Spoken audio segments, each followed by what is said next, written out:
Hi Grandma's kitchen views எல்லாருக்கும் வணக்கம். இன்றைக்கு காலையிலேயே நமக்கு சூட மீன் கிடைச்சிட்டுது.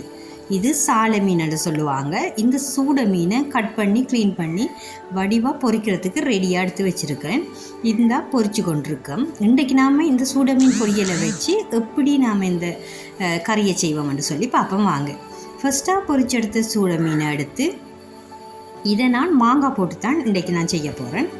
அடுப்பில் சட்டியை வச்சு சட்டி சூடாகின உடனே எண்ணெய் கொஞ்சத்தை விடுங்க. இந்த எண்ணெய் நல்லா சூடாகி வந்த உடனே இதில் வெந்தயம், சின்ன சீரகம், பெருஞ்சீரகம் இதுகளை போட்டு தாளியுங்க.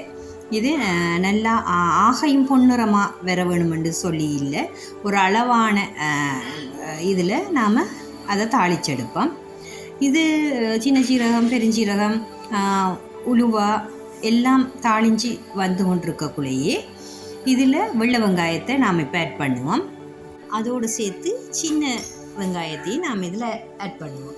வெள்ளை வெங்காயத்தை 2-3 தட்டி அந்த நிலைமையில் நாம் இதை கறிக்குள்ளே ஆட் பண்ண வேணும். உரமாக இடிக்காமல் ஒரு 4-5 உரலில் போட்டு ஒரு 4-5 தரம் தட்டி போட்டோம்னு சொன்னால் சரி. இப்போ அதோடு சேர்த்து கருவேப்பிலையும் போட்டு நல்லா நாம் இதை வதக்குவோம். இந்த வதங்குறது நல்ல ப்ரௌன் கலரில் வரணுமெண்டு இல்லை, இது ஹாஃபாக வதங்கினாலே காணும். ஓகே, நாம் இப்போ இதை வதக்கி எடுப்போம். இப்போ பார்த்தீங்கன்னு சொன்னால் ஒரு அளவுக்கு அரைவாசி வதங்கிட்டுது. இப்போ இந்த டைமில் நான் புளி மாங்காய் வெட்டி வச்சுருக்கிறேன். இந்த புளி மாங்காவை இதில் ஆட் பண்ணுறேன். நான் எவ்வளவு மீன் பொரிச்சனோ அந்த அளவுக்கு தான் நான் இந்த மாங்காய் போடுறேன். உங்களுக்கு இன்னும் புளி கொஞ்சம் கூட வேணுமென்று சொன்னால் இன்னும் மாங்காய் ஆட் பண்ணலாம். இப்போ இந்த மாங்காவை போட்டுட்டு அதோடு சேர்த்து மஞ்சள் தூள், இடித்து வச்சுருக்கிற கொச்சிக்காத்தூள், இது மல்லி, சின்ன சீரகம், பெருஞ்சீரகம் எல்லாம் போட்டு இடித்த கொச்சிக்காத்தூள், அதோடு சேர்த்து வறுத்த மசாலா தூளையும் நான் இதில் ஆட் பண்ணுறேன்.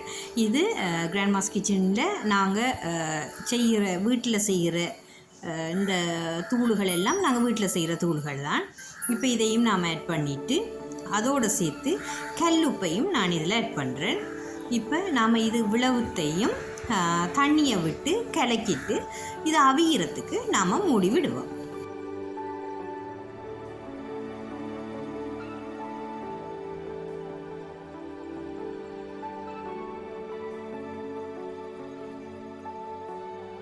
இப்போ நாம் திறந்து பார்த்தோம்னு சொன்னால் மாங்காய் நல்லா அவிஞ்சு அந்த பச்சை மசாலா எல்லாம் அந்த வாடை போய் நல்லா அவிஞ்சிருக்குது. இப்போ நாம் இந்த டைமில் நாம் பொரித்து வச்சுருக்கிற இந்த சூட மீன்களை நாம் இதில் ஆட் பண்ணுவோம். ஆட் பண்ணிவிட்டு இதையும் நாம் ஒரு பிரட்டி விடுவோம். பிரட்டி விட்டுட்டு இப்போ இந்த டைமில் கட்டிப்பால் தேங்காய்ப்பாலை நான் இதில் ஆட் பண்ணுறேன். ஆட் பண்ணிவிட்டு அதையும் நல்லா நான் கலந்து விடுறேன். கலந்து விட்டுட்டு இப்போ நாம் திருப்பி அந்த பால், அந்த ஃபஸ்ட்டாக நம்ம போட்ட கிரேவி எல்லாம் நான் கலந்து வாரத்துக்கு நாம் இதை மூடி விடுவோம். இப்போ நாம் திறந்து பார்த்தோம்னு சொன்னால் சூப்பராக நம்மளோட மீன் குழம்பு ரெடியாக இருக்குது. பொரித்து மாங்காய் போட்டு சமைச்ச மீன் குழம்பு தான் நமக்கு இன்றைக்கி நாம் டேஸ்ட் பண்ணி பார்க்க போகிறோம். சூப்பராக மாங்காவும் நல்லா அவிஞ்சிருக்குது, அந்த புளியும் நல்லா ஊறி இருக்குது. இப்போ நம்ம டேஸ்ட் பண்ணி பார்ப்போம். உப்பு புளி எல்லாம் ஓகேவான்னு சொல்லி எல்லாம் அளவாக இருக்குது. இப்போ பாருங்கள் எப்படி இந்த கறி பார்க்கவே சூப்பராக இருக்குன்னு சொல்லி இதை நாம் சுடு சோறோட வச்சு சாப்பிட்டா தான் அந்த மாதிரி இருக்கும்.